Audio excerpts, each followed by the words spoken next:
Hatay TV'den günün özetiyle karşınızdayız.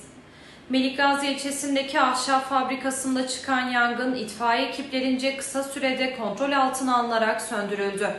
Kayseri'de drift yaparak çevreyi rahatsız eden sürücüye 47.385 lira ceza uygulandı.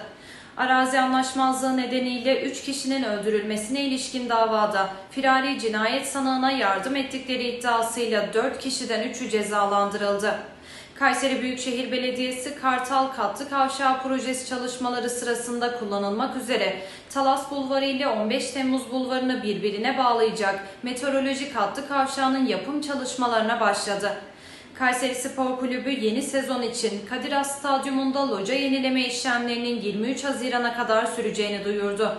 Detaylar ve daha fazlası için saat 19'da ana haber bültenimizde görüşmek dileğiyle. Hoşça kalın.